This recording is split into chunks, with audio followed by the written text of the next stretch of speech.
Welcome to G F Urdu stories. شیر اور خرگوش۔ ایک دفعہ کا ذکر ہے، ایک گھنے جنگل میں ایک شیر رہتا تھا۔ شیر بہت زیادہ برا تھا۔ وہ سارے جانوروں کے ساتھ بہت زیادہ برا سلوک کرتا تھا۔ وہ تمام جانوروں کو پکڑ پکڑ کر کھا جاتا تھا۔ وہ تھا تو شیر، لیکن وہ جنگل کا شیر راجا جیسا بالکل نہیں تھا۔ وہ دوسروں پر ظلم کرتا تھا اور جب بھی اسے بھوک لگتی تو اپنے من پسند جانور کو پکڑ کر کھا جاتا، اور اسی طرح دن گزر رہے تھے۔ تمام جانور اس کی اس حرکت کی وجہ سے بہت زیادہ تنگ تھے، پریشان تھے کہ اب ہم کیا کریں۔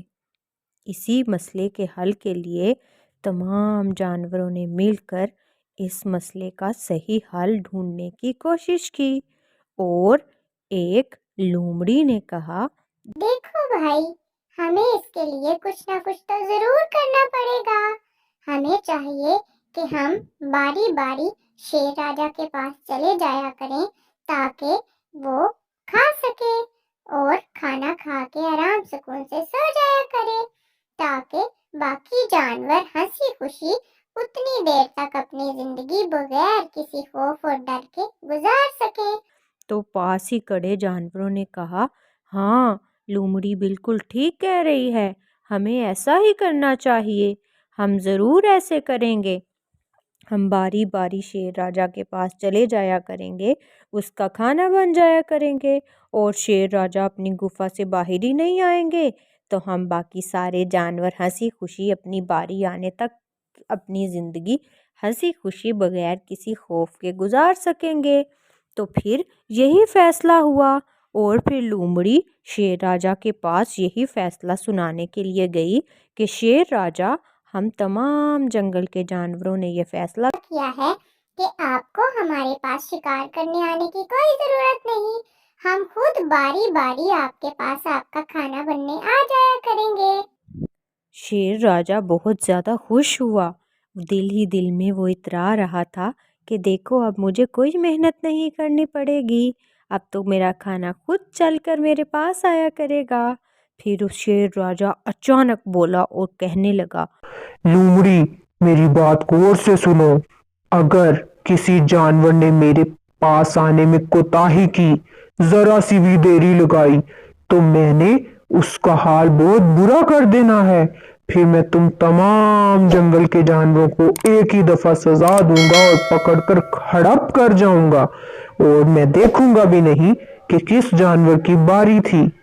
اس لیے یہ وعدہ پکا رکھو کہ باری باری جس کی باری ہوگی وہ جانور میرے پاس وقت پر آ جایا کرے گا، کیونکہ مجھ سے بھوک برداشت نہیں ہوتی۔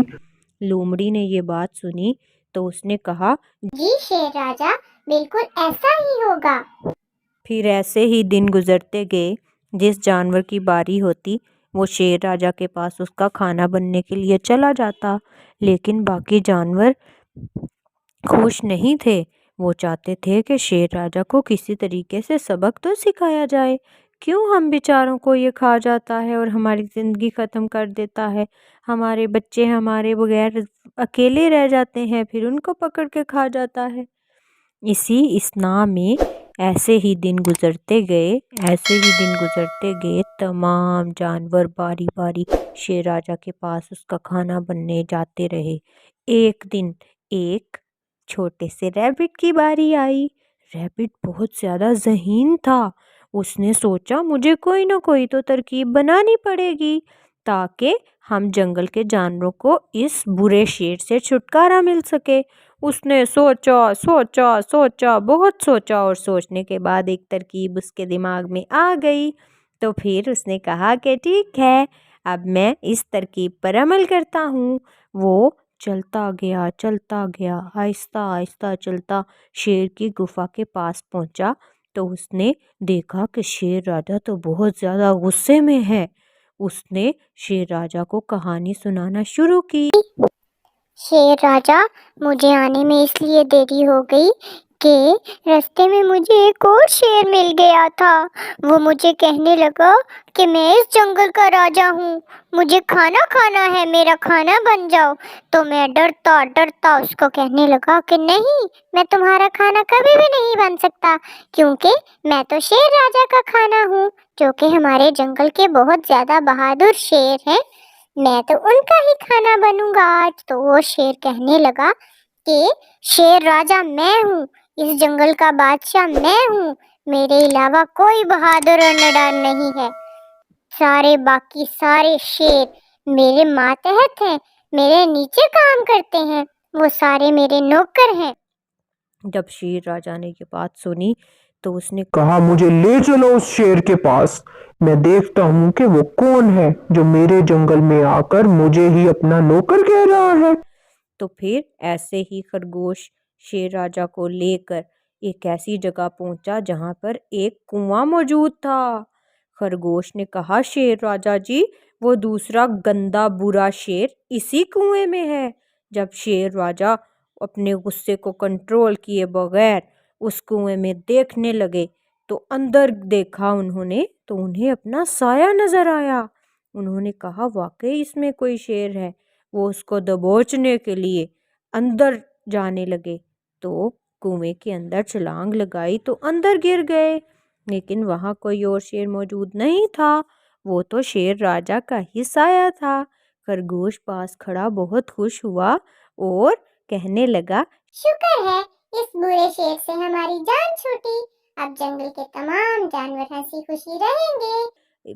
تو پیارے بچوں، اس کہانی سے ہمیں یہ سبق ملتا ہے کہ ہمیں تمام مسئلوں کا حل سمجھداری سے نکالنا چاہیے تاکہ ہم آنے والی مشکلات کا سامنا آسانی سے کر سکیں۔ تو پھر ملیں گے اگلی سٹوری میں۔ اپنا بہت خیال رکھیے گا اور میرا channel JF Urdu story subscribe کرنا مت بھولیے گا۔ اللہ حافظ۔